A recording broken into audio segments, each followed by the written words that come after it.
7 o'clock. Do you know where your freedom is?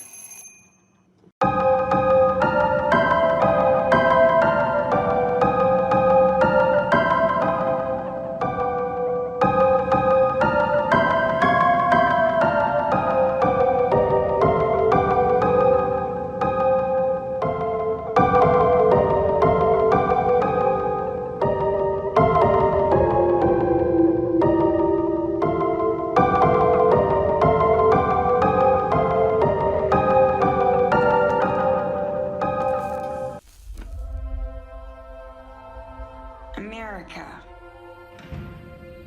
They want someone to love. But they want someone to hate.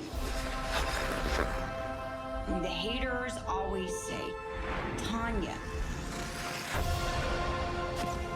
tell the truth.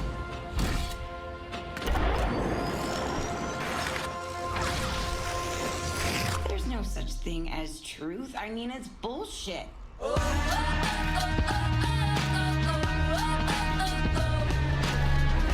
And welcome back, or welcome to another episode of the Psychosemantic Podcast. I am Daeron, as always, and with me is my dear friend Vanessa. How are you doing? Hi, I'm good. How are you? I'm doing all right, thanks. Now, just to get it out of the way and get it done and sorted, I understand you have a podcast. Is that true? I don't know. Maybe I do, and maybe you're on it with me, but Perhaps. maybe you're my co-host, but Maybe, yes. maybe. Could you tell us a little bit about that? Because I don't know if it's all of these 1990s and later documentaries about horror people, but my brain's a little mushy. What is the VD Clinic podcast, and where can people find it? Well, 'Cause I need to find my way back. Yes, well, the VD Clinic podcast, it is not, contrary to the name, it is not about STIs and it is, yes, it is, it's about movies and books. Although I will say with the pandemic, we haven't been doing as much reading as usual, but we usually have common theme. And our last one was, for Pride was, we did we covered it was Pride of Chucky, where we covered Bride of Chucky and Seed of Chucky, and we looked at all from a queer and trans kind of aspects, and also just the fun, horror aspects of those films. Cool. So I think I need to check that show out. I suggest others do as well.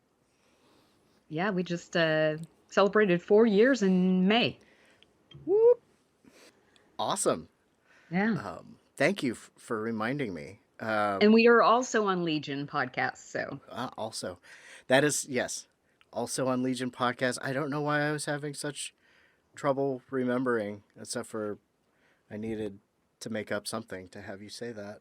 We're kind of talking about the Olympics and horrible people and catastrophes revolving around the Olympics and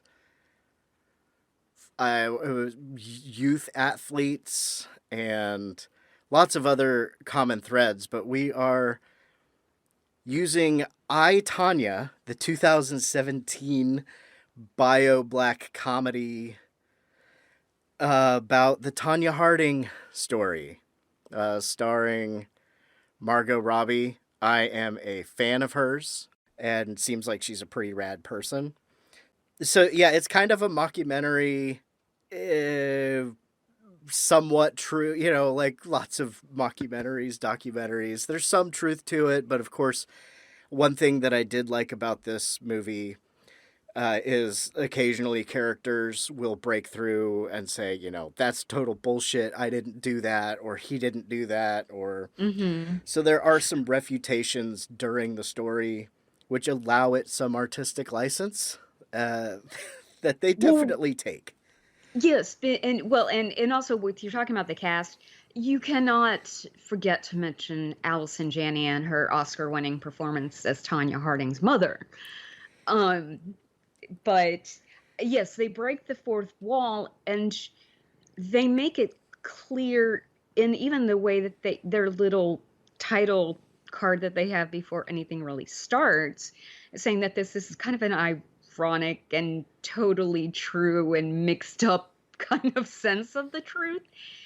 And it's told in a Rashomon kind of way of everybody has their own truth, even if they're all involved in the same situation. I like that. You know, you're still going to see it kind of through your own eyes and, you know, for various reasons.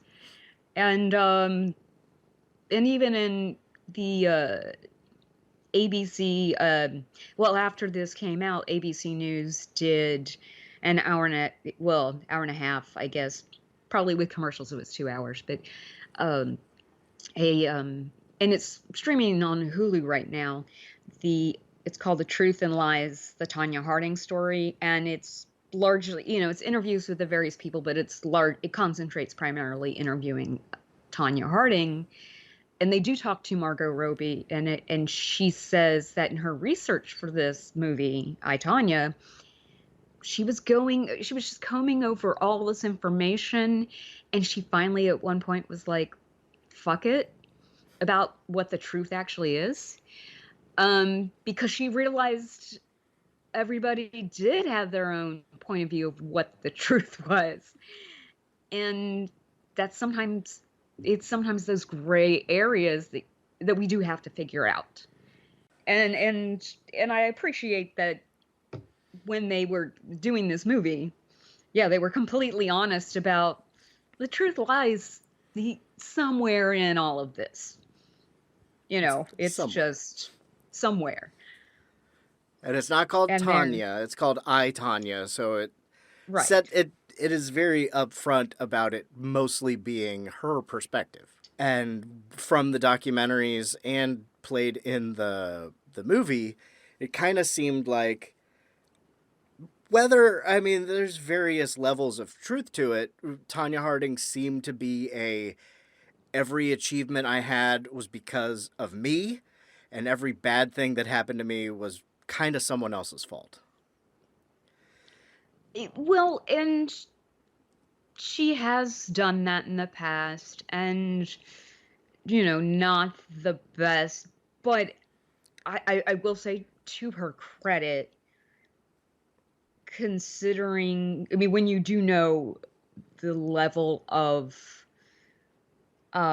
abuse that she grew up with and married into, and then that she married into, I mean, she was dealing at least with very psychologically and emotionally abusive situations, and they were physically abusive to a certain degree. How much, you know, has been debated, again, that's depending on who you talk to, yeah. But with it, like, but with her mother, for instance, and they do show the scene in I, Tonya, and when there was a documentary crew like following Tonya Harding around, like as a teenager in the 80s. The documentary is called Sharp Edges, and the documentarians did witness the mother beating Tonya because she didn't land a jump right or something, you know, and Tonya, you know, said like, oh no, this was a regular basis kind of thing, but her mom kind of like, I did it once. And then later on, if you watch the ABC News thing, she does contradict herself and say, well, spankings. Well, what are you defining as a spanking? You know what I mean? Maybe she did it only once with a hairbrush, you know, but people that are usually grabbing a hairbrush and doing that kind of thing, they're not doing that only once.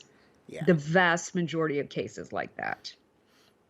I mean, especially if you can take into the consideration of, it was a it was a widely known fact that she was verbally and emotionally abusive to Tonya. So, given that kind of, I think, mental stress kind of situation, and then again, like we said, with what she married, which was more of the same, dealing with that, I think, definitely affected her skating at times, where she couldn't concentrate and everything. I mean, there's no denying that she's an amazing athlete. That's one reason why I have always liked her. And I actually have been one of those people who have grown up watching, and I still watch Olympics to some degree. Even when I know they're problematic at times for various reasons, and we'll discuss more later, I'm sure. But, I remember very much Tonya Harding, and part of what was so great about watching her was she wasn't this typical image of the petite, prissy ballerina style of skater. She was like hair metal outlaw country kind of skater. She was a rebel. She was into more modern music, and you have since started to see a change in that because of her, I think. But she's a fucking athletic skater. Her body, and was definitely more, and her coaches definitely did like the finishing school kind of version of, and like tried to, and she fought that with judges where they didn't want to score her certain ways because she didn't fit this image, which I think is bullshit. I mean, if you can land a triple axel or whatever other moves, you know what I mean? I'm saying you got to be given some credit.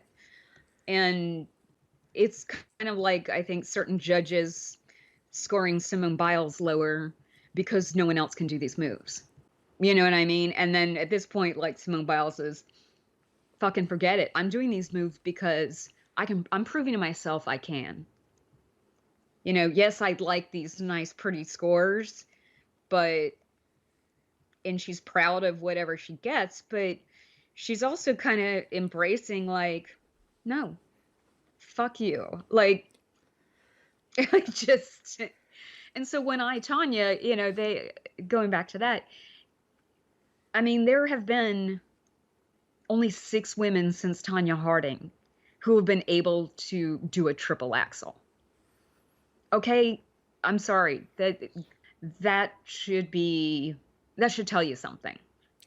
Yeah, it's I didn't watch a lot of figure skating. My sister did. So by proxy, or not by proxy, but like she put on a lot of figure skating, so that's how I saw most of it in my life. I was watching when Nancy Kerrigan was attacked. Yeah, right, and I remember that, and I mean, and Nancy Kerrigan was a very good skater too, but her style was very different, much more traditional. She played much more into this image, and while she wasn't from a wealthy family, she wasn't she was the finished image, and she was the good girl image. It basically, and it kind of goes to the I, Tonya kind of, what was it, the line that was on the poster of, you don't have to have, what is it, there's no need to have class when you have talent. I think so. Yeah, I mean, that's the tagline for it. And yeah, that you do get some of these sports like that, and even in gymnastics too, you had some of it.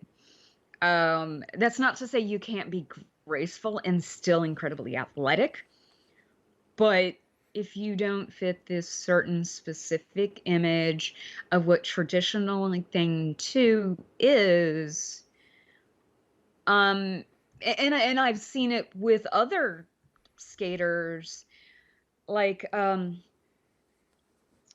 what was her name? Sonia. The last name starts with a B, but she's French. She's a French skater. I and she's black. Okay, so with her, she did have the classier, whatever, more polished routines and stuff, but she had the more athleticism of Tonya Harding, and there was a very much a racial bias with judges you would see, and you could see the way she was trying to fight it. And it was just like, I remember thinking at the time, like, this is bullshit, because you could see some of the scores, and I'm like, I know I'm not taking skating, so I can't sit there and tell you AB's, like, I'll go technical little nitpick type items, but, they'd be like, oh no, you would hear it in the commentary of how they discussed her, they're like, well, if maybe it just been, whatever. And it was just like this kind of coded racism. So yeah, and you've seen that with the gymnasts too. And that is, I'm glad to see it's started to change, where you've started to see more of these athletes of color in these being accepted in these sports that have been so disproportionately white, or the winners at least have been disproportionately white, because of judge bias too. Yeah, was the skater you were thinking of Surya Bonali? Or Bonali is her. Bonali is how her last name was said. Her first name is spelled Surya. Yeah, I think it was Surya. It was kind of more like pronounced like Sonya, but it was Surya. It was an R. Yeah. Lots but of Bonali, medals. There's she did get medals, don't get me wrong, but you could see the struggle, and the commentary was distinctly different, the way they spoke about her. There's some quotes of her addressing that with the BBC and with the Root. But back to Tonya, and then when you had the Olympics where the Lillehammer Olympics, where Nancy Kerrigan ends up getting in there, and everybody, this is like post-attack, they're like, oh, she's gonna win the gold, she's the best, blah blah blah. Well, meanwhile, Oksana Bayul goes in as second in the world, like goes into that final round that way. And again, I had been, and Katarina Witt had been doing well too. But so to see I watched figure skating outside the Olympics, and when Nancy Kerrigan ends up getting the silver and Oksana Bayul wins the gold, the media captures, and what they don't show in I, Tonya, which they don't need to, because this movie is a Tonya Harding movie, okay? But they do touch on, she's like, yeah, if you see Nancy's reaction up on the podium, she looks like she stepped in poop. She says that, which, it's, if I understand if you're disappointed with your medal, but at that moment, and you keep your shit together, right? Or just, you don't say anything. But the media caught Nancy Kerrigan before she got up to go on to the podium, because Oksana Bayul had started crying and found that she won the gold, and so she was fixing her makeup or something.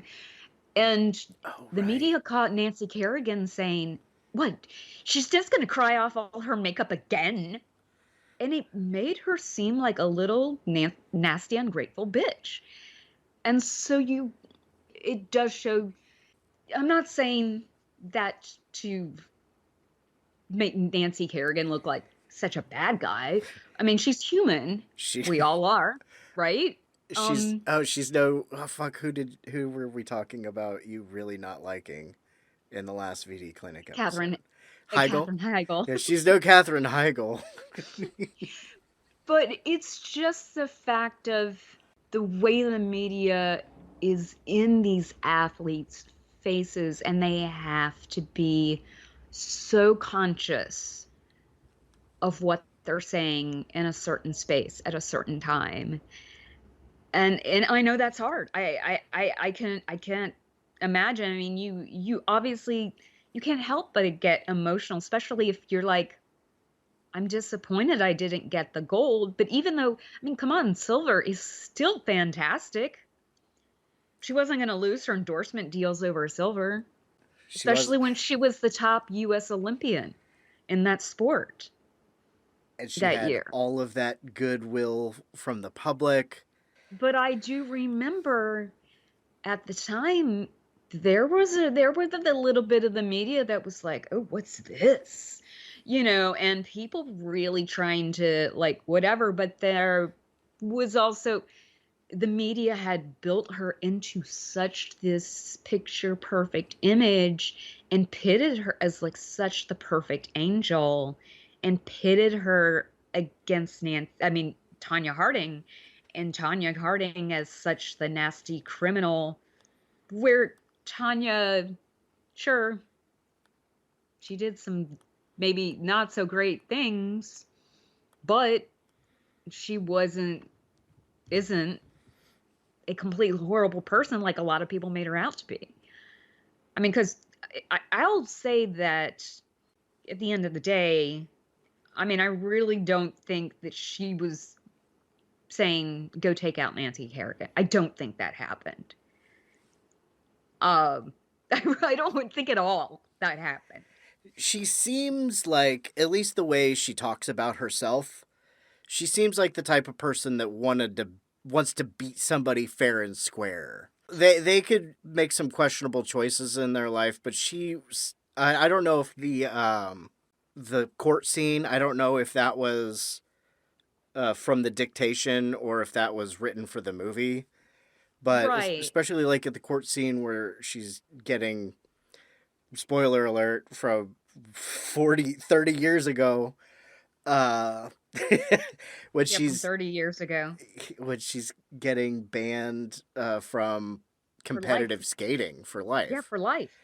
And she's like, I'd rather have the jail time. This is like that's less of a blow than jail time. And she's really in the end punished more than the people who actually carried it out. Right? I forget what happened. Jeff Gillooly, played by Sebastian Stan in this movie. I totally didn't really know who he was when I first saw this. Yeah. But I don't know. Well, you don't watch these things, but he is the Winter Soldier in the Marvel universe. Well, I mean, I did look up on IMDb what else he had been in. And I mean, yeah, I think they put dark colored contacts in for this movie, since I think he's got blue eyes naturally. So, I mean, that makes a difference. And obviously he doesn't have that skeevy Jeff Gillooly mustache. Oh, God. Oh, I wanted, since we're back on Jeff Gillooly, I know we were talking about people saying this is, the Rashomon effect of this story. Right. There are some things, like Jeff Gillooly constantly denying that he was really that abusive. Yeah. But stuff that is factually confirmed indicate that he's an abusive person. The amount of times that the cops were called to their place, and here she is bloodied up and everything, and she's admitted, I fought back, but she's like, I was protecting myself. And, and she admits, I would scream, and she's like, this is what I grew up with. This is what I knew from how I lived growing up. The screaming and yelling and that kind of thing.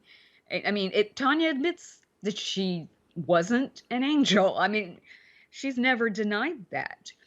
But Jeff Galooly trying to say, oh no, that blah, blah, blah. And it's like, dude, it's been very much documented with police departments. Like in all these instances where the cops were called or you were hauled away because of a domestic battery kind of thing. There were restraining orders because of it. Like, I'm sorry. Yeah. You can't even try to like say, oh, I'm such a nice guy. Fuck you. I don't have sympathy for him at all. I mean, he really strikes me as someone who is very opportunistic and trying to get her money. He saw her as a cash cow. He really saw her as a cash cow. The angling himself at, husband manager. Yeah, and also, how much older was he again I mean, she was 15 when they met. Yeah, she was 15 and he was 18. Okay. I was thinking he was older, but older, like I was thinking it was a bigger age gap than that. But I mean, this is essentially like the first guy that, she fell in love with, or that she, that really gave her attention. And that's who she ends up falling in love with and marrying, and she really, it's like, okay, it's partly because he has a car and I just want to get away from my mother. Yeah. How a lot of shitty marriages start. Right. It's exactly. And unfortunately, people who've grown up in abusive home lives as children will do that, and then at least their first relationship afterwards, it's an abusive relationship as well. But I mean, in the end, and what Tonya Harding does admit in that ABC News special that aired after I, Tonya, she does admit that a month or so prior to the incident with Nancy Kerrigan getting hit, that she kind of overheard Jeff Galooly and fuck his face, what's his name? Sean Eckert Sean Eckert, the pseudo bodyguard who thought he was I'm a well-known international counterterrorism guy. All talked this about bullshit. it in a travel magazine. Yeah, he couldn't even think of a travel magazine. But she's like, I kind of overheard maybe we should take out someone so she gets, guaranteed a place on the Olympic team. And she's like, she said, I said to them, shut the fuck up. I'm good enough. I can do this on my own. So she was determined to push herself, but still considering all of a mental shit show she was dealing with. I don't know how she could have fully concentrated, even training 24/7. I really don't know anyone who would have been able to do well in that environment. I mean, let's face it, the pressure put on these athletes is immense. Even when you're not talking Olympics, but, what the U.S. Olympic kind of organization will do, I don't know, it's just a whole other level of kind of intensity. We're seeing some of this at the tail end of the Tonya Harding thing that's kind of leading us into Larry Nassar and the U.S. gymnastics team and Michigan State University stuff. Ugh. Yeah. And before we go down that road, I don't know if there's anything else that we wanted to say about I, Tonya. I noticed this time around that the OJ scandal was developing when the movie was kind of ending, sort of looking at the, I guess the way public scandals sort of work. That's when Tonya Harding kind of disappeared until I at least in my mind, yeah, I mean, there were random corny jokes, and then she was on Celebrity Boxing, which they do. I don't know if they talk about celebrity boxing on the show, but she said she became an amateur boxer. I didn't know that she did any boxing other Yeah. than the celebrity boxing match. Oh no, she did. I remember that actually. I remembered hearing some of that, and I think maybe I don't know which came first, just the amateur boxing or the celebrity boxing. Um, it might have been like, okay, they set it up as some of these like celebrity boxing matches, and then she started amateur boxing. I mean, honestly, that would make sense to me. Yeah, like she trained for the celebrity boxing thing. It was like, okay, I can do this. I'm going to do I mean, this. these are against people who aren't trained. Put me up against someone who is a real athlete, because at the end of the day, she is a real fucking athlete. I mean, she's like what, 5'3"?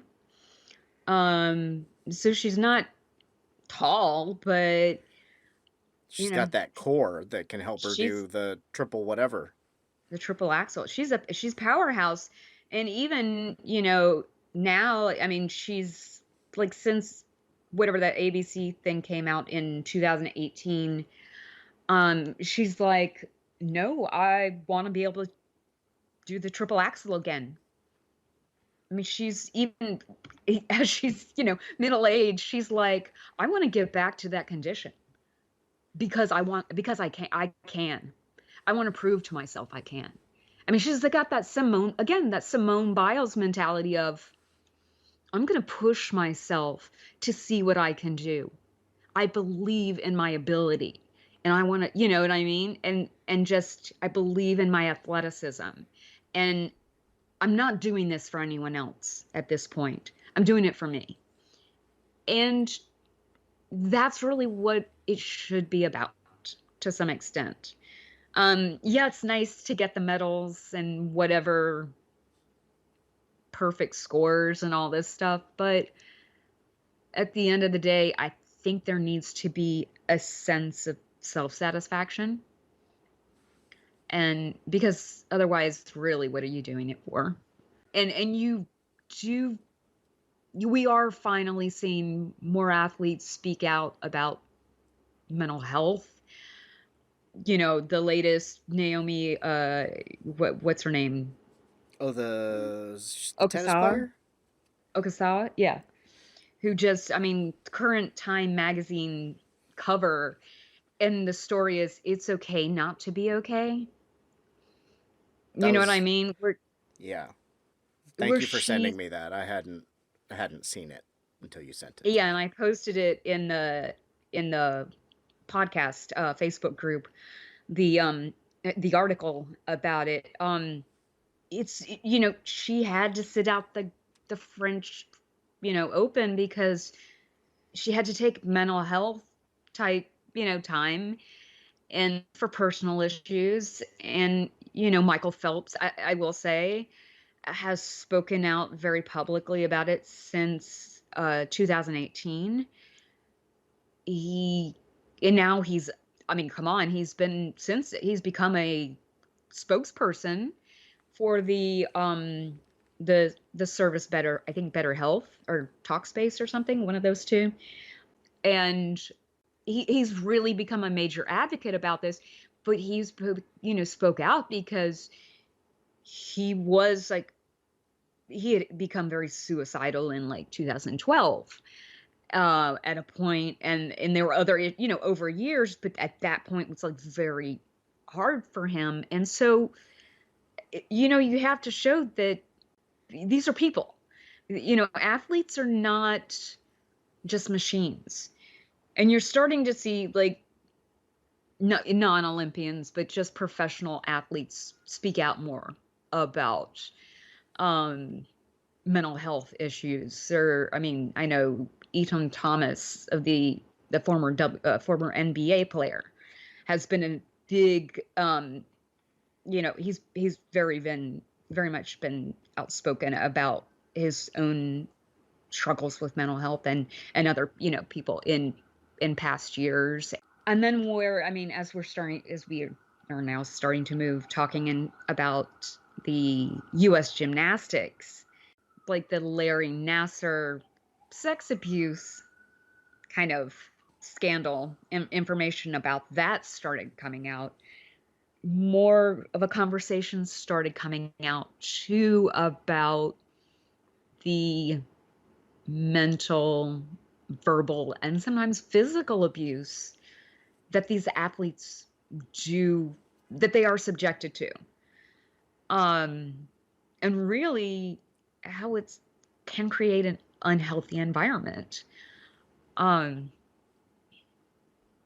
Caroli Ranch, for instance, for the USA Gymnastics, I understand you want to have these athletes there so that they're focused on their training. I get that. But to have them so isolated, and these are girls, okay? These are underage individuals, okay? Where they cannot contact their families while they are there. Or their regular coaches. Or their regular coaches. Thank you for pointing that out. Or their regular coaches while they're there, except for maybe like one day a week or something. Like, I don't even think there was that. Yeah, because I think the coach that overheard some girls talking was at the Dance Stars or whatever. Yeah. Gym. So I think, Caroli's, I think, was just once a month, no contact with your parents or coaches. Yes, exactly.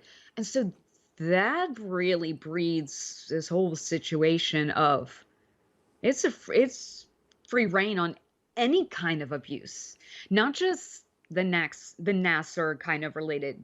I mean, and he's unfortunately not the only one who has been guilty of sex abuse of gymnasts, but it's just this kind of sense of isolation where, yeah, it's a free for all. We can do whatever to you, and that just something like that. I mean, I don't think that's healthy ultimately. I was just say, when young girls are conditioned to deal with pain and suffering, and that they shouldn't complain about it in all aspects of their life, it's not going to end well when someone who likes to abuse that kind of power over someone enters the picture. Because that's right. One of the first things I noticed about it's like, you play hurt, you suck it up. You can't say that it's too hard. You can't say that you can't do it. You can't say that you can't move on, and you can't complain, or you'll be replaced and told you're a worthless piece of shit. And all this other fucked up stuff. And these are, not that physical size or anything has anything to do with abuse, but these are very small people. They're young and small. And well, especially gymnastics, where, and again, this is the Caroli's approach that started, you saw it when they were in Romania. And I remember being the little kid, in the 70s, watching the Olympics. And I remember watching Nadia Comaneci, and all that stuff. I took some gymnastics classes. I got out of it pretty quickly because I realized I didn't have the upper body strength for it. That's a part of why I stuck to dance. My legs very powerful and that kind of thing. And you got to, even though with ballet, for instance, and I did play some sports later where, yeah, you run on that twisted ankle. Fuck that. Well, you know what happened? Or you dance on point, even though you've fucked something up, or, and these athletes, what they show in the Out of the Heart of Gold documentary about the U.S. Olympic scandal in Nassar, you might have a splinter, a stress fracture. Oh, her leg. God, like just I'm watching that and I'm like, that's cringing. That's worse to me than and honestly, that's the only thing that gets me in any kind of horror movie, really, Compound is that fractures kind and of stuff.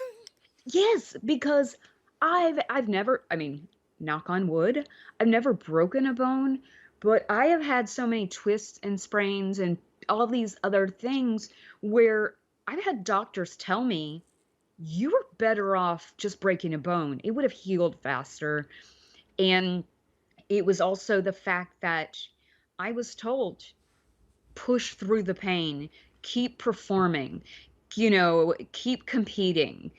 And I mean, I ended up having to have ankle surgery by the time I was 16, you know, fucked me up for like, okay, I'm very limited now with what kind of physical activities I can do. Ever since then, I certainly can't run now. Just, I mean, like, I would even have a hard time if I had to run, like, just out of like, oh, I'm trying to get out of like some sort of, violent situation. You know what I mean? It's kind of like because that kind of thing fucked me up and I was pushed when I was playing a sport and when I was pushed dancing. I mean, my feet are permanently fucked up to some degree because of that. I can only imagine. I know that I I hung out mean, with a gymnast or that became a ballet dancer in high mhm. school. And Uh, whenever I would see her feet, I'd be like, holy shit. yeah, and honestly, I have never met a former dancer or former gymnast who didn't have some sort of an issue as an adult. I have never met someone like that because there's so much that you're put through, and especially as your body is going through puberty, that you're pushed in all these different ways that is kind of like, okay, the body, like, it's very difficult, like, no, you still got to make sure you can do those splits and things.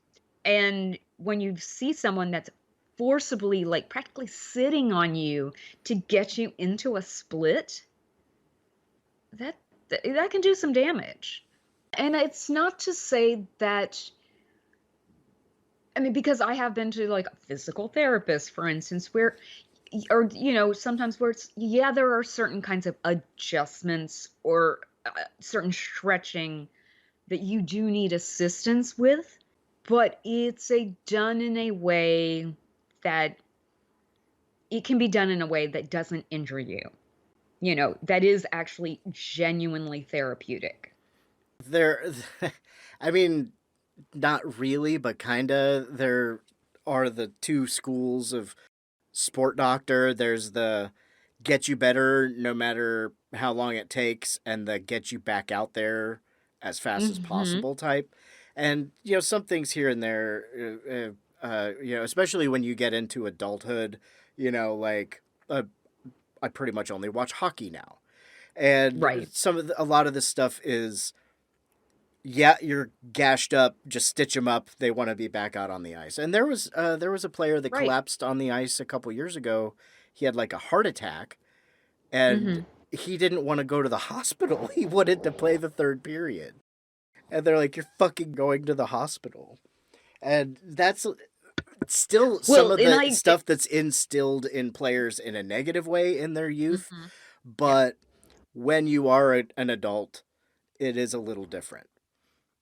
certainly, and that's why I see so much. Not to say that coaches can't be plenty verbally or emotionally or even physically, whatever, abusive when you are, an adult, but the agency is totally different when you're talking about someone who's underage. And, you know, the going back to the Nassar thing, And that fucking there, asshole Kathy Klages. oh, oh my goodness, that is a whole situation where there's so many people who were complacent in the situation, and so many people that you wonder that how much did you know? Um, because there were people like her. Obviously, she was informed of something and there was a complaint brought. She just chose not to deal with it, in part because it seems like she didn't want to deal with the paperwork. Well, I think the only adult she told about it was Nassar. Exactly. How was that beneficial? And Just tell the abuser? yeah. Well, like how Michigan State let him pick his panel of judges. And How is that fair? That's like letting Harvey Weinstein say, okay, I want to have Bill Cosby, I want to have Jeffrey Epstein, and Ghislaine Maxwell, and let's see, Keith Raniere, and Allison Mack. They can all yeah. be on my jury. Jim Jordan, speaking of... Right, let's go down the list of people who have been involved in like sex abuse kind of situations. Like that's my jury of my peers. And it's like, go fuck yourself. Go fuck yourself. I'm sorry. It's so aggravating. I mean, I knew I had seen that documentary before and I watched it before this and I just, got re-aggravated. It was like, Yeah, because Kathy and who was she the same coach that basically ignored Amanda Thomas show and brought in all the other gymnasts saying, "See, nothing happened to them." And then when the one gymnast said that it did, she basically said, you're talking about with if I file this paperwork, there's going to be big problems and consequences. But she made it out to be victim blaming because she's like, well, not just for Nassar, but for you. And she's pointing at the victim and the amount of gaslighting. Oh my God. You just don't understand. It's medical. It's medical. Yeah, that's a totally normal thing. And like, what? And just how brazen Nassar was with his levels of abuse, where some of it took place with an adult in the room, like the parent. He just knew, oh no, put them across the room, position, the girl this way, keep talking as a distraction. And all this grooming that had gone to it. And I don't think it was just grooming of the gymnast. It was the grooming of the parents. Exactly. And it was the grooming of the parents too, to set it up that this is safe. So that when there were some who were old enough, that they could drive, they were going to his house, to his basement. Free treatment in my basement. It's not a van. That's just right, but it might as well be a van down by the river. I mean, it sounds like, want some candy, little girl? Like, it really is just a step away from, it just, I mean, it just got so bold. And all these people in positions of power that, I'm sorry, they had to know about at least a certain amount of it. Well, yeah. I don't feel like they couldn't have been completely ignorant. Well, and that sort of shows in the Amanda Thomas show case, where she got the 22-page report, and then page 23 was left off. Yeah, page 23 is left off, where they're like, this is bad, this is bad, this is bad, this is bad. Right. This is how we deal with it. I mean, that insulation and that ignoring, I mean, that, what? That was in the 90s. That was around the time that Tonya Harding, Nancy Kerrigan shit was going on. I Was, think that was what, 96, 97? okay, I thought something had happened in 91, but I guess he'd been abusing women and girls for 40 years. So, Well, it really seemed like since they had been, it seems like the first allegations were coming out in like 96 or 97. yeah, I did remember that somebody told Kathy Klages in 97. That was one thing that I So, I mean, so he pinpointed had in my already head. been doing it for a few years at least at that Mhm. point. Because by the time he was done at Michigan State, he had already been there like what, 20 years. And from 1997 to 2015, there were 17 complaints filed at just Michigan State about him. Right. Well, right. And those are only what was filed. Right. And how often complaints get filed in this sort of thing, I have Mhm. to mentally extrapolate and theorize because, because it wasn't reported, but the percentage of sex crimes that get reported, yeah, Well, I mean, oh this yeah. is, yeah, it's just holy shit. And like a third of his victims were after the so-called investigation. Mm-hmm. And nothing fucking happened. There's the US. I did write down the U.S. Olympic Committee, the USOC, is above USA Gymnastics, which is above that Twist Stars gym, where Right. the guy was like, "You're a piece of shit. Go get raped by the doctor in the back." Oh my God, that Twist Stars gym, like, Jesus fucking Christ. That guy was just like, that was in charge of all of that. He was abusive in his own right, with just the way he's dealing with gymnasts, like again, going back to the verbal and emotional abuse. Um, and he seems like one, like a Tonya Harding mom, like, give me the hairbrush, I'll beat them myself.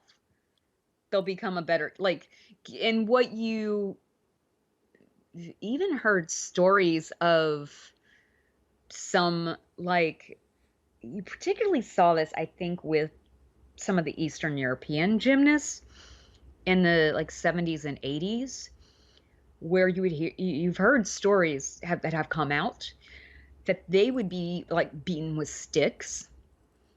Like, okay, if you are, while you're trying to do certain thing, okay, I'm gonna beat like right in your, like basically a cane. I'm gonna train you like an animal, like an Exactly. abused animal. Precisely.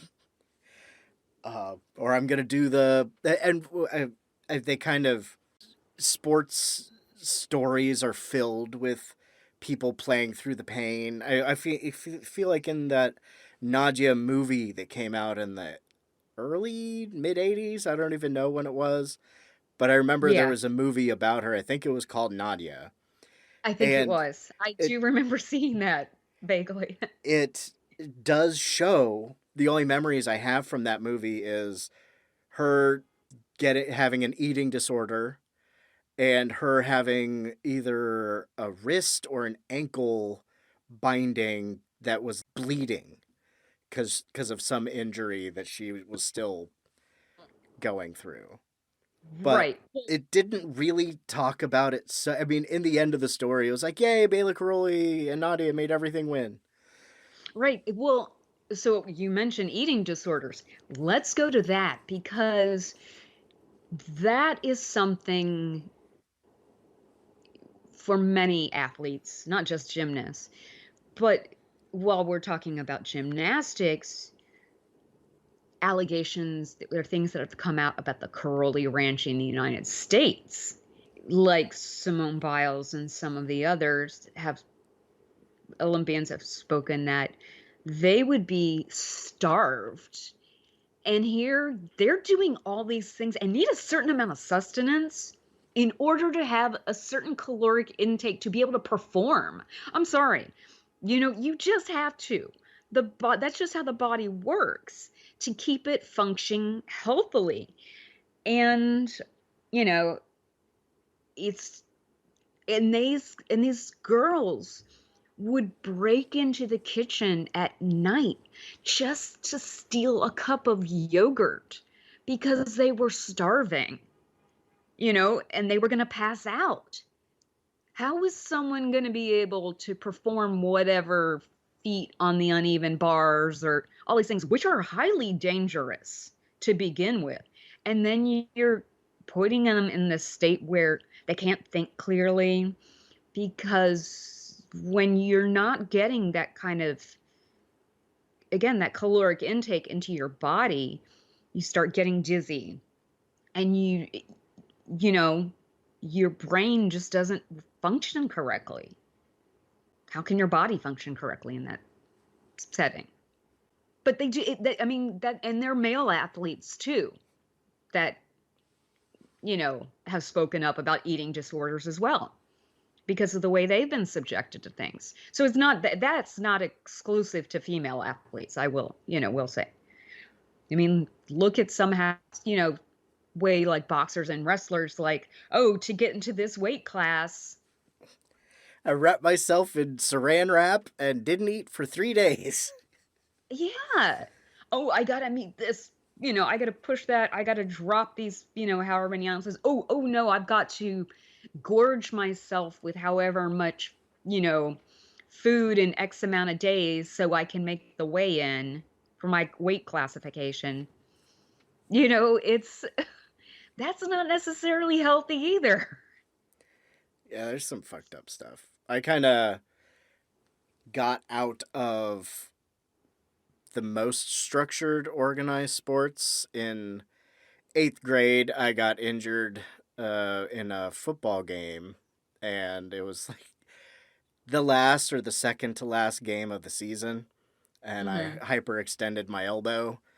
And while I was recovering, I got into punk rock and pot. So that was the end of my professional sports career. Speaking of pot, we're going to get to, I did not intentionally do that, but yes, I did that all on purpose, actually, because I think ahead. Sure.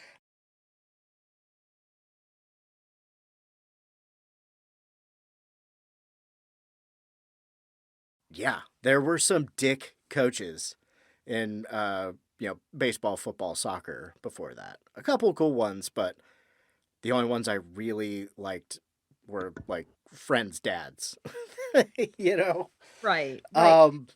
But so, yeah, I did know a lot of athletes, and I do know a lot of athletes in different sports and stuff now. But yeah, of course, it was less bad for me because I'm not the usual target for that sort of coach. But yeah, I hyperextended the fuck out of my left elbow, and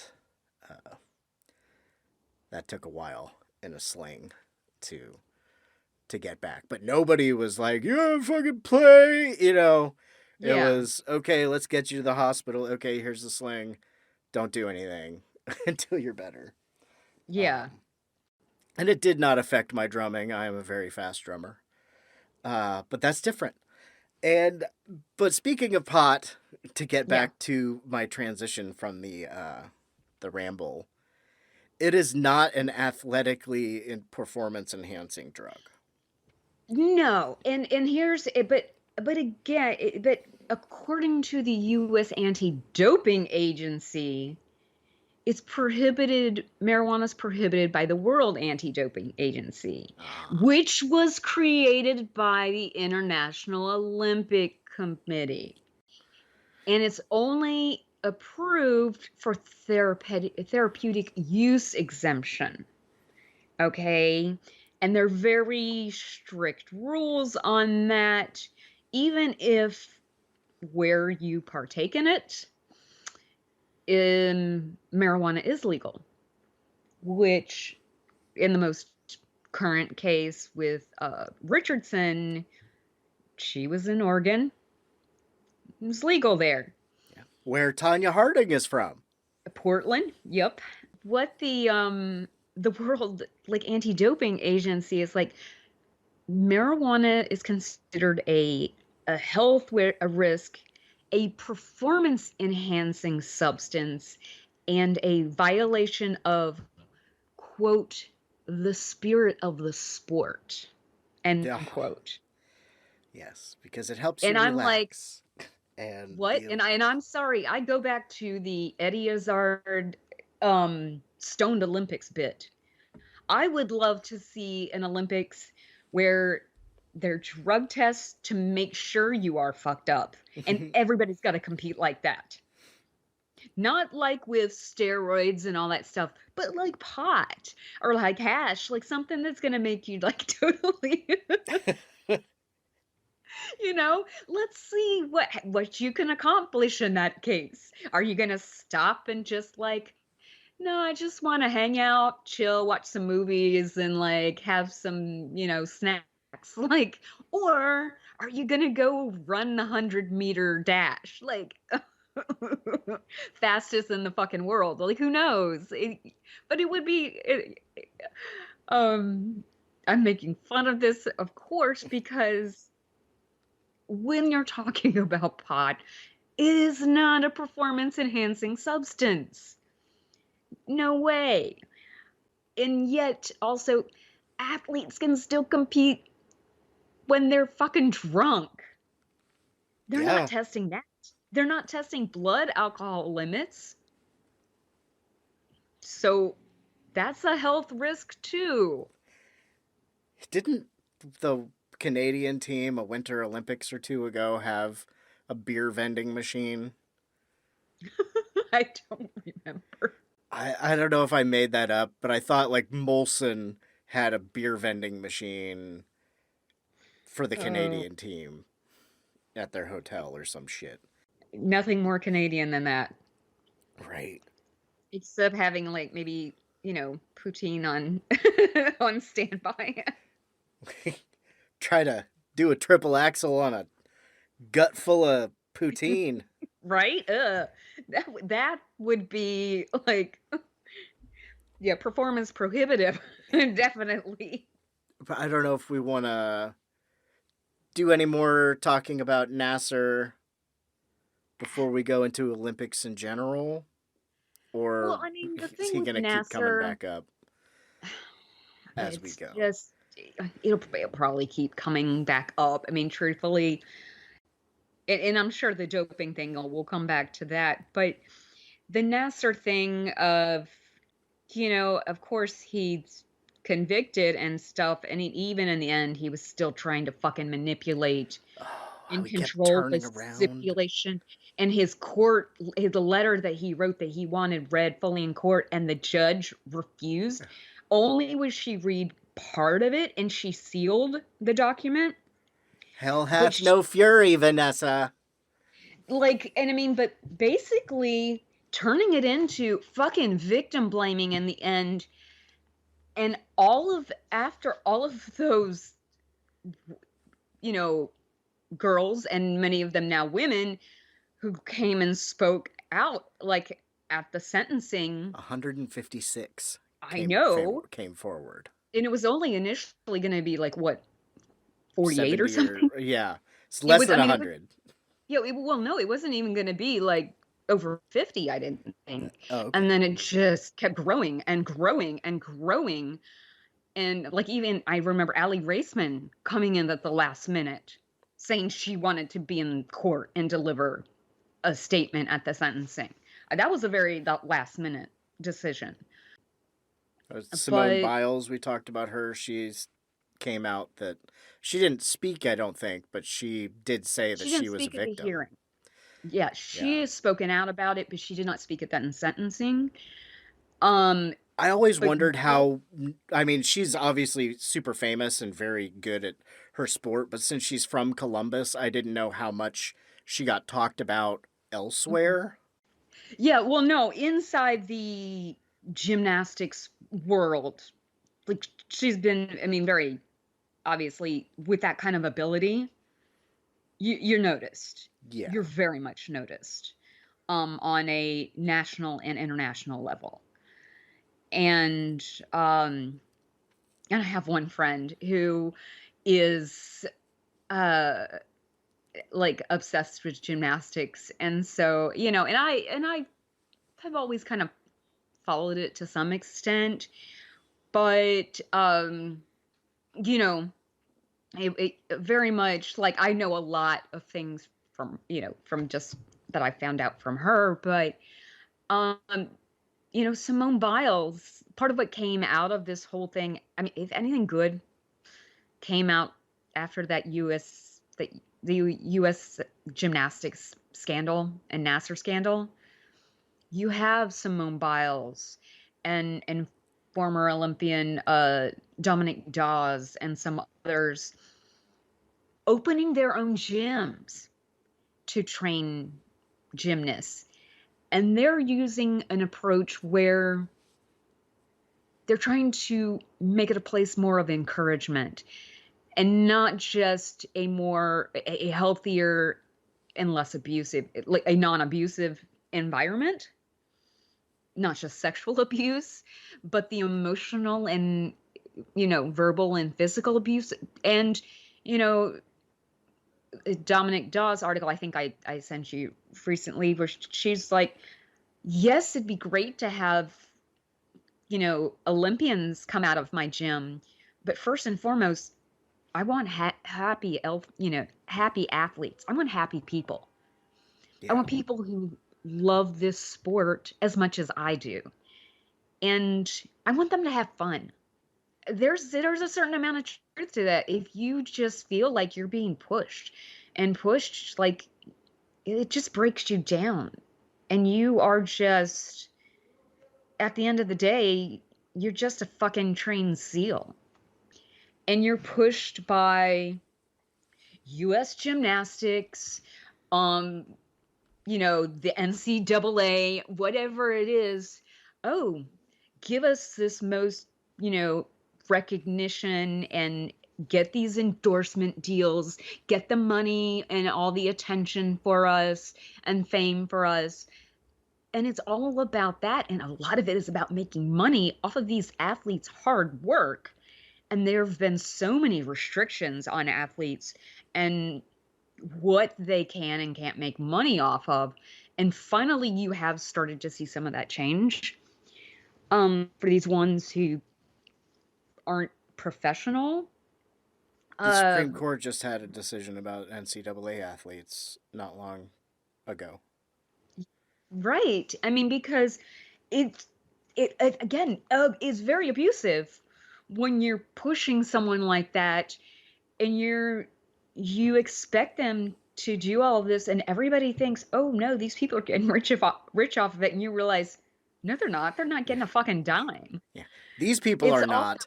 Those people are. Uh-huh. Yes, exactly. And it's like where you have certain professional sports leagues where the owners are all white and the players, a majority people of color, and you're getting rich off of them and their hard work. Well, maybe you don't mean it to be racist, but it certainly looks that way, and it certainly, has these tones of like going back to slavery.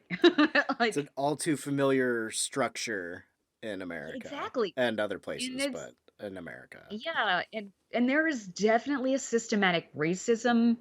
Again, I mentioned it, that you've seen some of it that has taken place with the Olympics, that you saw in skating and you've seen in gymnastics. I mean, it's definitely been a difficult road for athletes in certain sports, athletes of color, to break into certain sports because of their skin color. I mean, definitely gymnastics, swimming. I mean, let's talk about swimming and the soul cap kind of controversy right now, and that fucking statement where, oh no, they can't use, black athletes can't use that kind of swim cap to cover their hair, fit the natural form of the head. Well, Okay, Okay, if phrenology people. right, and also, so by that reasoning, every everyone who competes needs to shave all the hair off of their body, right? I think I'm sorry, even the white people. if it's gonna be like that, it should be If like it's that. gonna be like that, and that's fucking ridiculous, and the way you're saying it, and your way you're saying it in response to black athletes, and this is a need, and that is one thing in swimming, why again, it's disproportionately a white sport because they're not encouraged to continue because of things like the damage that like the chlorine can do to black hair. And they're also not told they can do this. Um it's a rare thing to even have a black swim coach. That's rarer than even having, you know, black competitive swimmers. Just having a black swim coach. You don't see it often. And I mean, there's an instance, I think I just sent you the article of the first openly gay Caribbean, it's Jamaican, uh, swimmer. He didn't end up getting to qualify for this Olympics because of restrictions because of COVID. He wasn't allowed to the access to coaches because of COVID. And here, and he was put into this position partly because of relations between Jamaica and the UK. Some different kinds of colonial issues that are still there. And again, issues related to the pandemic and, the restrictions that have taken place there. So that was even a kind of, oh, well, that's another sense of discouragement. Here's someone who, not only a black swimmer, but openly, queer, um, in a country that is known for a certain level of homophobic violence. Um, it was highly anticipated that he would be able to compete, and COVID, not these athletes' fault, but they're being penalized for it. And even having the Olympics themselves this time around is just controversial in and of itself because we're still in a pandemic. Right. They just announced, I think yesterday, that there will be no spectators. Yeah, I saw that on Friday. And I know that they were going ahead as if there were going to be before that. Um, yeah, it's weird. I think on Friday they had already had some Olympians test positive for COVID. Uh, the hockey season, that was an issue. They did a weird season that just ended, the Stanley Cup. I don't know if you, since the Islanders got knocked out, I didn't know if you kept paying attention. I did. I caught game 3. That was in Montreal. I was disappointed that that was 3 in a row they had won. I assume they won the Stanley Finals, the Stanley Cup.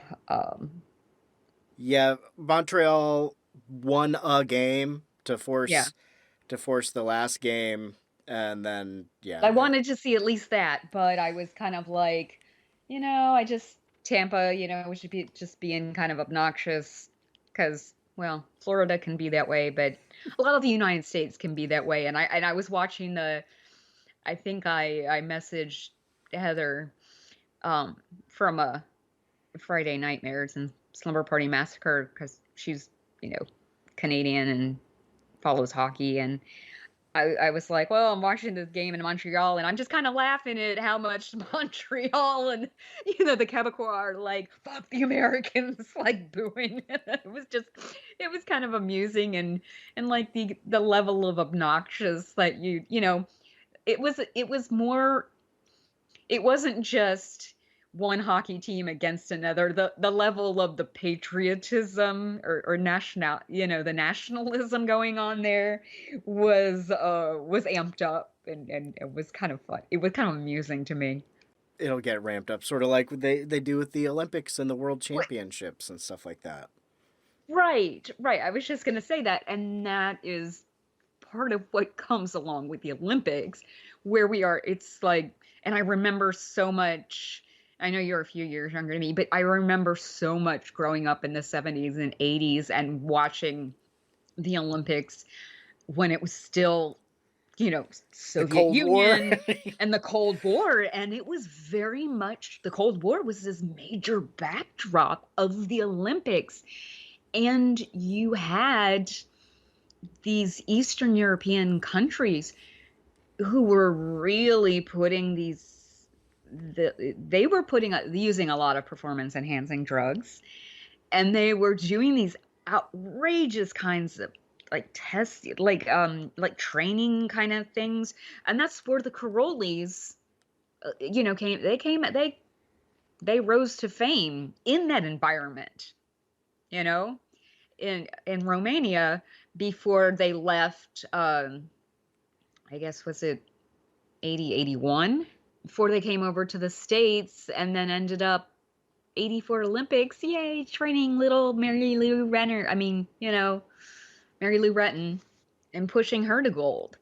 Um, and she was another athlete that, while petite and small, powerhouse, like body, like athletic, like not built like some of the other gymnasts, I will say.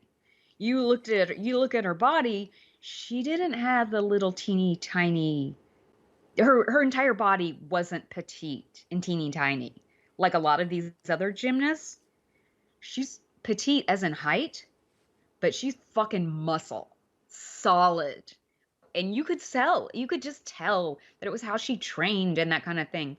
Which, you look at Simone Biles too, petite with her height, but the muscles and Lots of training.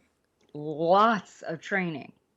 But this sense of nationalism, and that, I just remember the old joke, and I know they made fun of it on Saturday Night Live. I remember even in the late 80s, and I think maybe even to the early 90s, where it was like, oh, that the East German judge, that point from the East German judge, and the judges that would, it became a political type thing of how they were going to score athletes. And of course it still is to some extent, I'm sure, but it doesn't seem to be as extreme as it was.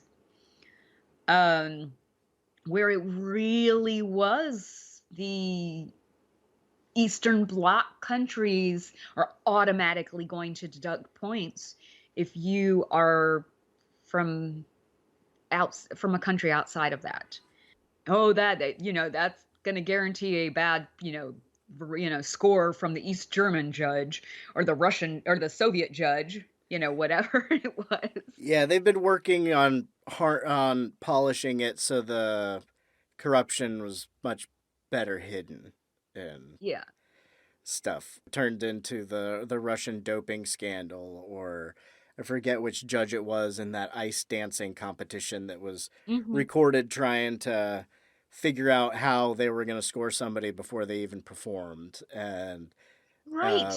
Right. stuff like that. The U.S. gymnastics scandal with, I mean, all the ways everybody's covering their own ass for ignoring something so they could push their product. And like we were talking about with all the displacement of the houseless and the low income people and sex trafficking, and there's a Absolutely. lot of shitty shit to do Well, with in the the in Olympics. Yeah, and also, I mean, the domestic, um, like help, kind of like domestic workers or like lower income people that they use that they do hire, to work these very menial jobs for certain Olympic things, like at that time, and they'll pay them very menial wages. And then once the Olympics are gone, these people, are left with, nothing or whatever, but they're not even at that time really compensated fairly for their work. It's like you're not even putting in this kind of coming in and setting things up in an ethical environment and ethical work environment. And again, I mean, talking about, I mean, like the sex trafficking that goes on. That is a genuine issue. And we've seen this, not just once or twice. This has gone on for years. It's just people haven't talked about it. Right. People are starting to talk about it. Me Too was helping keep the spotlight on Nassar, or else that would have disappeared. Like the I feel like even the Ohio State doctor didn't get that much coverage. Mm-hmm. Right. And the coach. This was more like, I don't know. Oh, do you mean Michigan State or Ohio State? Well, was there another one at Michigan State besides Nassar? Oh. There was an Maybe Ohio not. State University. Okay, no, you're right. There was an Ohio State, but I just was double checking that you weren't. Yeah, No. okay. It's hard to keep track of all these doctors and coaches that abuse young people.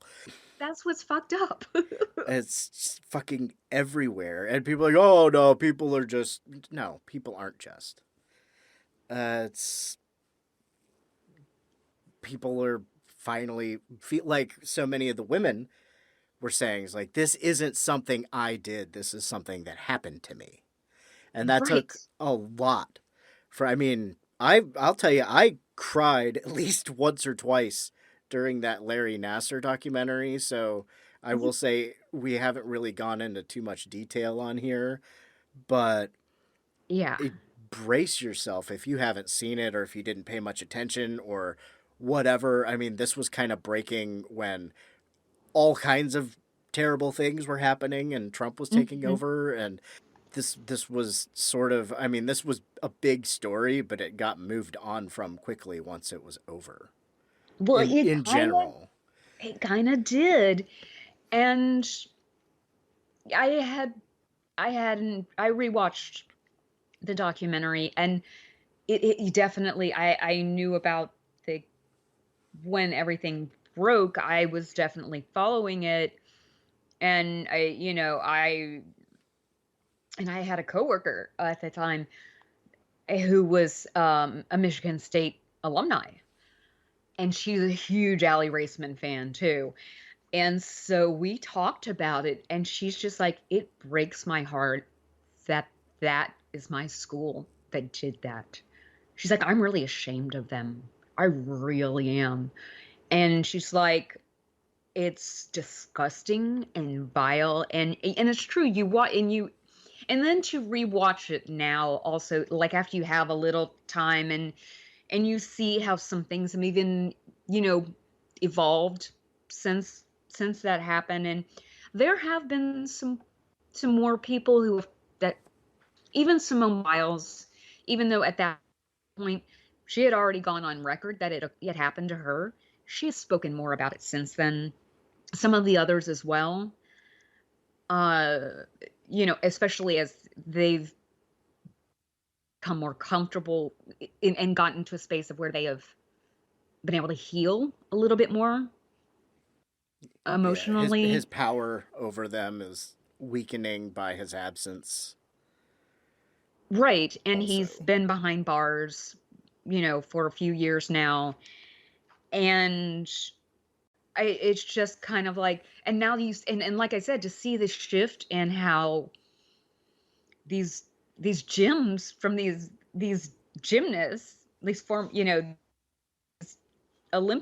these Olympic winning gymnasts, they've opened their own gyms now, kind of in response to this kind of thing. It not just to Nassar, but to, again, going back to this kind of, and I'm not saying it's only the Carollis, but they're fucking major offenders with that Caroli ranch and that isolation. I just can't get over that. I mean, like, I'm sorry, when you watch the At the Heart of Gold documentary, it's an HBO documentary, and I will say their documentaries they have a pretty good crew that they work on in that division of HBO. They always have, no matter what the subject is. Yeah, it's gut wrenching, and you go through the range of emotions watching that documentary. And I was sitting on my couch the other night, and I'm like, I'm living, I'm waking up my cat because I'm like screaming at the TV. There's no one here to talk to except the cat, but I'm screaming at the TV about, what the fuck, you sucking asshole, goddamn son of a bitch. You like, you can burn in hell. Like, No, fuck you. hell is too good for you. Like, I mean, really, it's just, and then you're like, and then you're in tears because you just feel it's so. It just takes you on an emotional roller coaster of rage and sadness. But there is a kind of, at least there is some sort of happy ending to it. In their fact of, this guy was fucking stopped. This goddamn predator was stopped. And that one girl And made him cry. all of these, and all these other players who were complacent in this situation resigned, or were forced to resign, or, all of these other things, like, started facing charges. I mean, like, that kind of thing is like this big ripple effect of, it was much bigger with like what's his name? Like Penny. Was it Joe Penny? Oh, yeah. Something Penny. U.S. Gymnastics, I think. Yeah. Like one of the higher ups.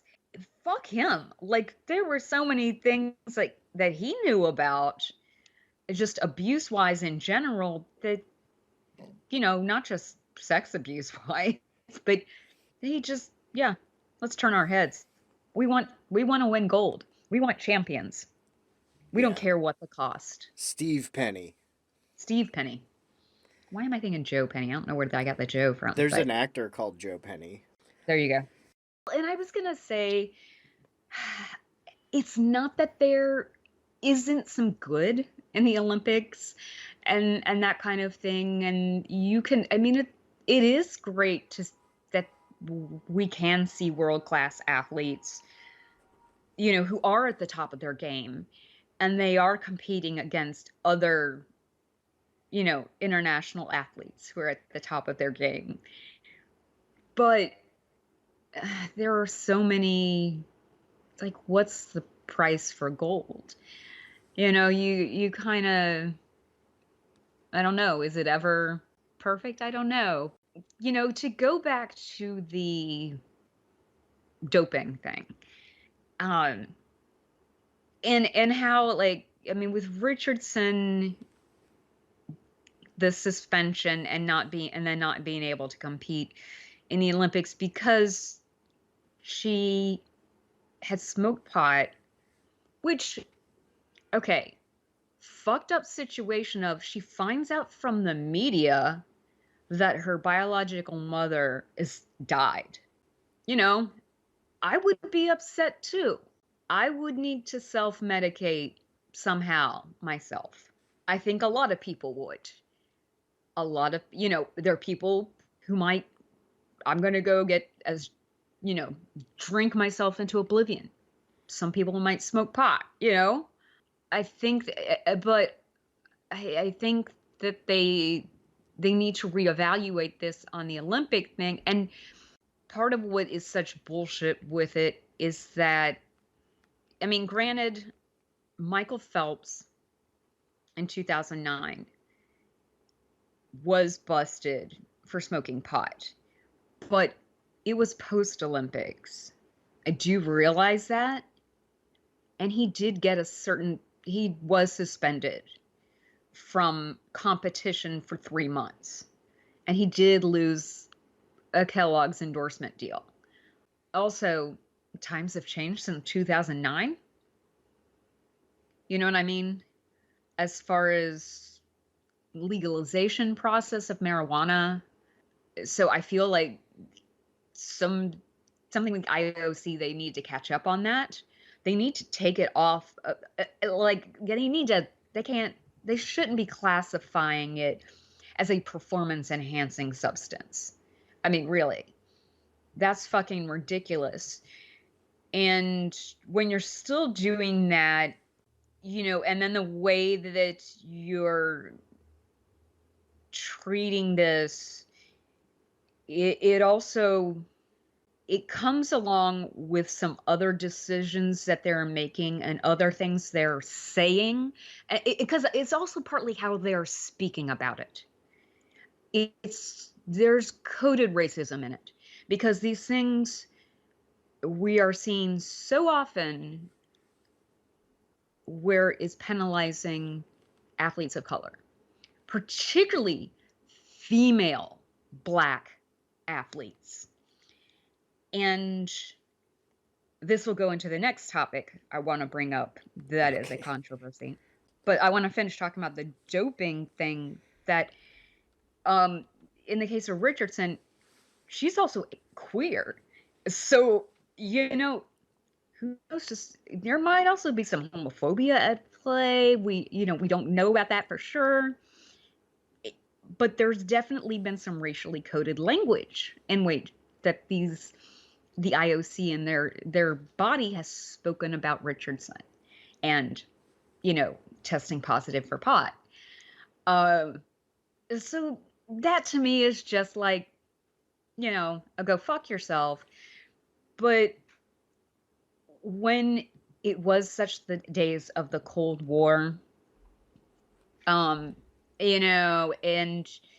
you did see a lot of like female athletes and male athletes, but I saw a documentary on a PBS documentary, and you might be able to still find it, floating around somewhere. I can't remember the name of it, but it was profiling, it might have been former East German female athletes who had been subjected to all these performance enhancing drugs. The damage that it did to them. I mean, how many of them ended up with cancer? Sterile, all these different problems after the fact. Yeah. Thank you, Zora. Zora agrees. This is just ridiculous that there was such pressure to compete and everything, and putting individuals through that. And obviously there still is that pressure, because otherwise we wouldn't still be seeing people showing up with steroids in their system. It's just not like as widespread as it used to be. And while we're still talking about some doping kind of stuff, let's look at Ryan Lochte. And then we need to take a break before we go into another topic. Right. I mean, he got after his whole controversy at the 2016 Summer Olympics, where he was drunkenly like peeing in public and like vandalism and stuff, and he and whatever other athletes made up that story about being robbed and all this stuff, and ends up getting into all kinds of trouble, but ended up being able to finish carrying out the games. And then after the fact, they're like, oh, no, you fucking fabricated this entire thing to try to cover your ass.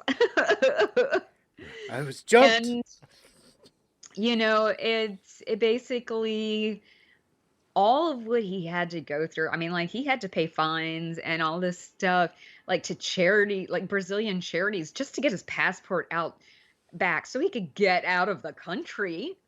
But, he was penalized and all of this kind of thing, like, legally for making false police reports and all this stuff, as he should have been.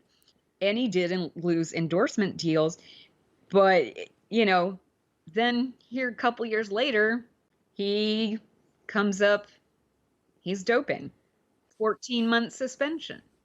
He's still never, I don't think his image is completely recovered, but I think that's more from the incident, the Olympic Games, of the false police reports and stuff rather than the doping thing. I don't even think I remembered anything about his doping thing. I just remember the stories he made up at the Olympics. Well, and I only bring that up because when I was checking like the details, before this, when I was checking the details of, okay, what was it, some of the details on like, and what the penalties were for that incident, I saw that, oh no, like another like couple years later than the doping thing. I was like, what? The doping thing was like, and even then he was suspended for that. Such a side note.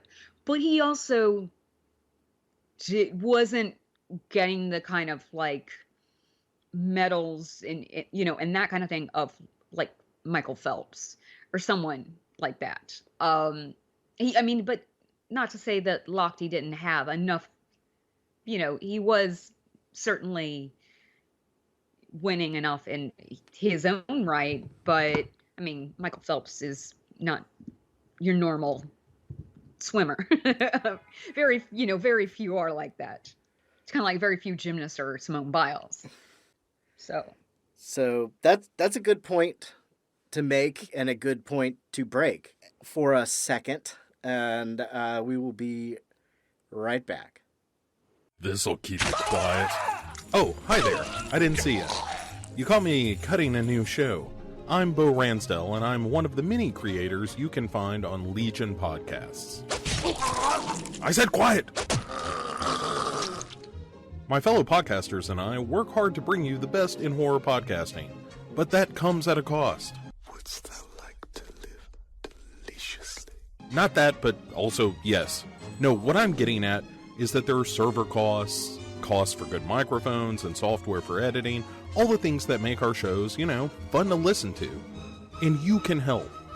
If you're enjoying the shows on legionpodcasts.com or in the Legion Network available on iTunes and Stitcher, just about anywhere you can download a podcast, really, you can help us out and get a little something for your trouble at patreon.com/Legion Podcasts. For just $2 a month, you get a pair of movie commentaries exclusive to Patreon, and for $5, you can also join us for a monthly screening of a movie. All of that available on patreon.com/Legion Podcasts.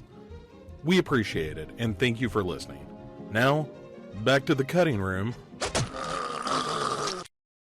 And we are back. Don't worry, friends. We only have a couple more things to talk about, but they are important things that we would be remiss, regretful if we did not talk about these things. So take it away, Vanessa. Well, I think one thing we have to mention is the issue of sex verification in sports. This Olympics, again, it's an issue. It's rearing its head, of course, again, but this is something that has been going on essentially since 1950. It was the International Association of Athletics Federation. They were the first ones to do it. They only do this for female athletes. Let's point this out, okay? So that to me is like a giant fuck you to women, but it's also a big fuck you to trans and intersex people, really, too. Because this has evolved into that kind of conversation as well. But the first time this was done in the Olympics was in 1968. And unfortunately, this has led, in some situations, athletes to kind of undergo unnecessary surgeries like female genital mutilation or sterilization. And I mean, the psychological harm here cannot be understated. But you essentially having female athletes basically because they were, paraded in front of, I think, always all male judges, and just, female athletes completely naked. And I don't know. And then it's like I said, it's so fucking misogynistic. And then when you get into, and then of course and then they're like they'll do female, then they'll do like whatever physical exams and that kind of thing. But when you get into like the chromosome testing, which is what the IOC introduced during the '68 Summer Games, this is something that really has been a problem for trans and intersex people. If you are a female who naturally produces a higher level of testosterone, you're penalized in this situation. Do you know what I mean? That's like, and again, it's just, that comes from a place of transphobia. And we have 2 athletes this year, and a largely, like lately, it seems like these are much more athletes of color that are having these issues. The IOC is basically saying, "Oh no, you can't compete," and it's females of color. So there's, then it gets this extra added level on top of the misogyny and, any transphobia that might be there. Then you're getting the racism on top of it. I'm like, great, Olympics, you're starting to, let's show our real colors, our true selves. And I know in the United States, there are all these bills being introduced trying to prevent trans high schoolers from competing in sports, as if someone decides, I'm going to be transgender because I want to cheat at sports. They think that's got, like, what? Like, where is the logic in that? Are you fucking kidding me? Considering how people treat trans people, like the public as a whole, like, why would you subject yourself to that kind of, like, why would you make up a lie in order just to try to win a race? Like, that's so preposterous. And it's doing such a disservice, and it goes back all of the psychological damage that this really does to these athletes. Something has to change. Something has to change, I think. So hopefully the initiatives in the more professional sports who have more power because they have more money will continue to trend in that way. There's the You Can Play movement in professional hockey. Well, the There's WNBA, they actually have been much more progressive than some other leagues. I bet. I know they have one player this past season. I think it was this past season who actually transitioned uh, while being, a current player. And so the league was adapting to that, transitioning from, female to male.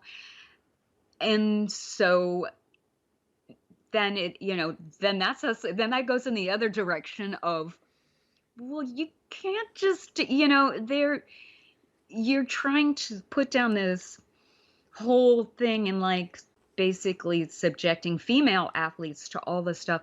But what about the trans men? You know what I mean? It's like it gets weird. Like how are these these IOC and other sex verification kinds of guidelines that some of these organizations have in place, it's not, it's just it's penalizing sports across the board. Doesn't matter what your gender is, but they're just most vocal about someone, who might be, trying to say, oh, it's a man that's going to try to cheat playing a woman. They're going to play women's sports and it's not fair to the women or girls. And, you're like, really? It keeps coming back to I don't know why we expect logic in these ridiculous arguments. Yeah, I know. A rapist will just go into the bathroom.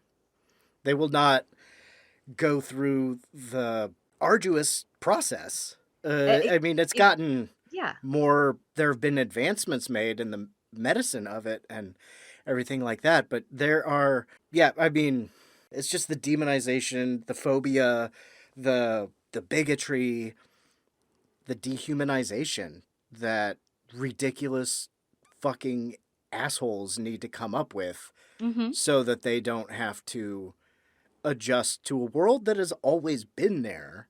Yeah. They just haven't had to deal with it, even though everyone else is too sensitive. Yeah. It's, sorry. Well, and there's the documentary, I know I mentioned it on VD Clinic when we did our Pride episode,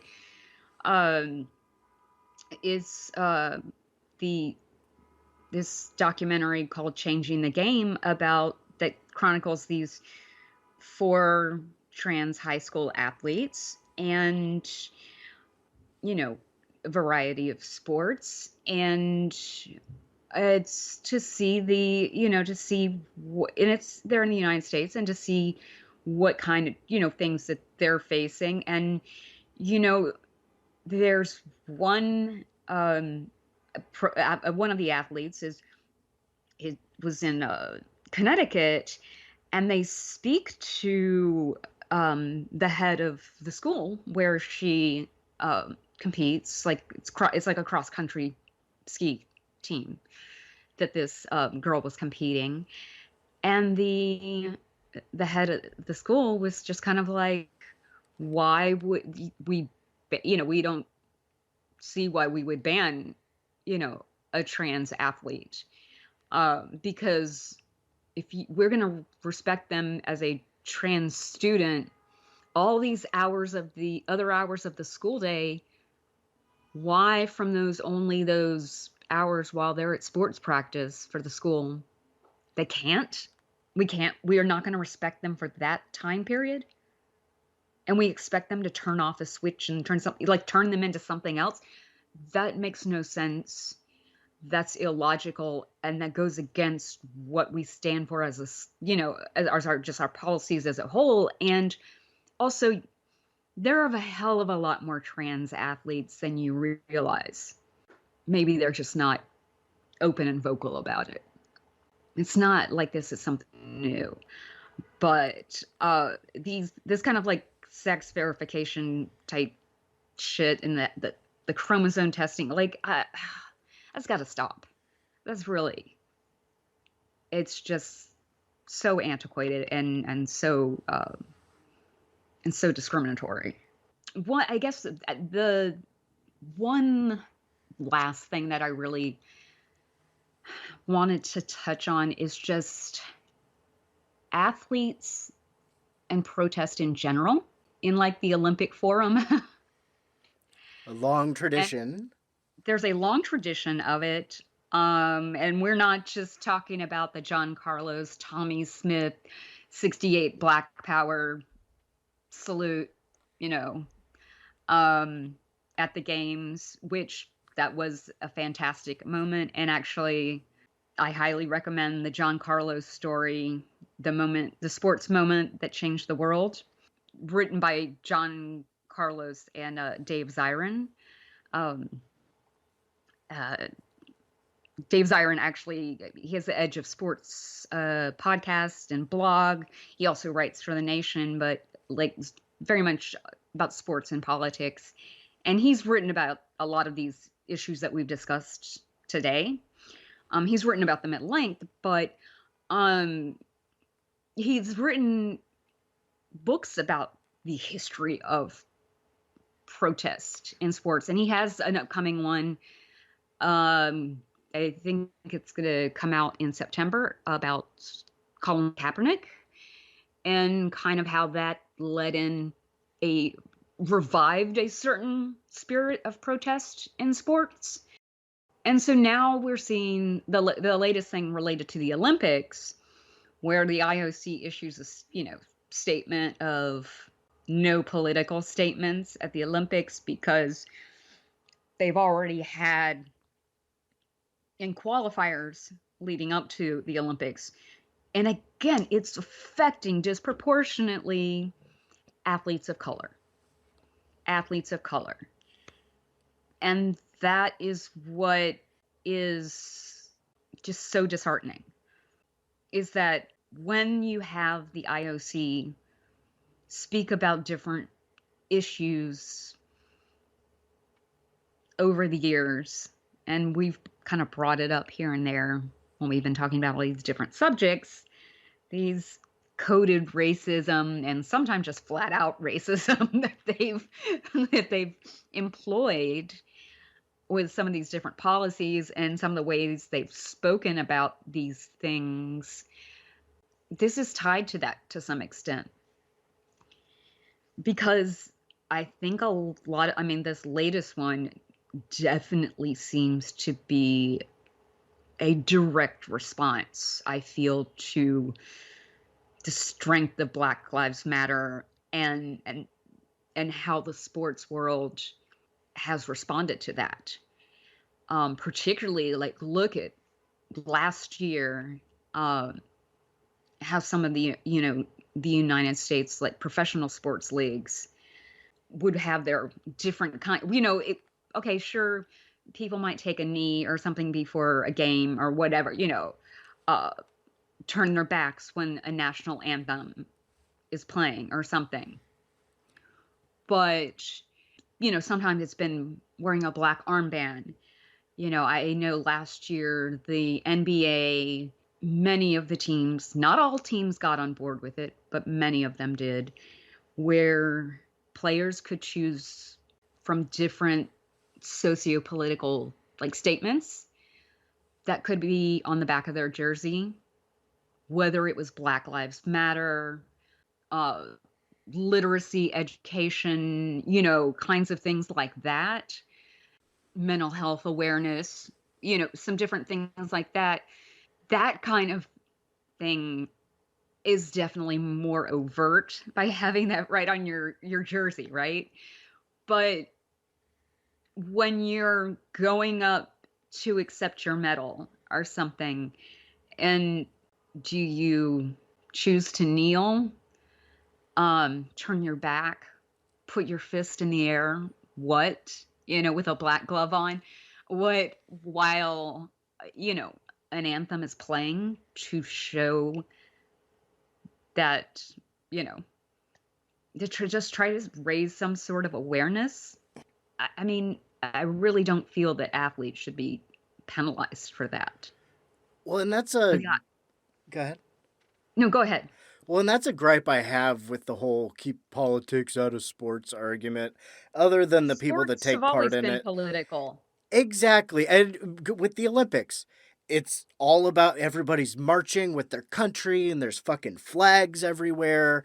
And they're always talking about nations and all this other stuff. In professional sports, they start all the games singing the fucking national anthem. Yeah. There's flyovers with military jets. After 9/11, the Pentagon budget for doing things at football stadiums and shit exploded. And they were doing giant flag things and jets. And so there's always been fucking, even beyond that. But we'll like, even go to a baseball game post 9/11, and they're not doing it as much as they were for a while. And the seventh inning stretch wasn't just take me out with the ball game. It was God Bless America. Why are we bringing God into this? Why are we bringing America into this? I mean, you know what I mean? Like it's, you know what I mean? You've already got the national anthem at the beginning. So they've always been there, just not your kind of politics. Always. It's more often than not, it's the type of political shit that people who are complaining about these not little gestures, but it's not paid for with millions of dollars. It's acts of singular people and things like that. It doesn't have the banking behind the other kind of politics in sports. Right, precisely. And Dave Zirin, actually, one of his first books was called What's My Name Fool? The History of Resistance in Sports. Read that. Go back to like fucking Jack Johnson and like these boxers. Again, these are people of color that are like dealing with racism in these sports, and they're, and the way they were having to deal with it, and these gestures that they made, some of them very small gestures, some much larger, of course, but by the time you got to 68 and those Olympics, and that time also where you had Muhammad Ali and Jim Brown and Kareem Abdul-Jabbar coming out, these professional athletes banding together in a united unit to create a political forum in the sports world. I mean, and that's what you've started seeing in recent years, kind of post Kaepernick. Not to say there weren't some other people even before Kaepernick in recent years, but many more people since he started that. I think that's where the IOC is like, no, we can't, whatever. And I know they want everybody to be flag waving nationalist, and these certain, and again, this goes back to Tonya. We want this specific image of this athlete to be this way. We want the nice, good girl or good boy, right? Who's going to play by the rules, our rules, and the politics that we've set out.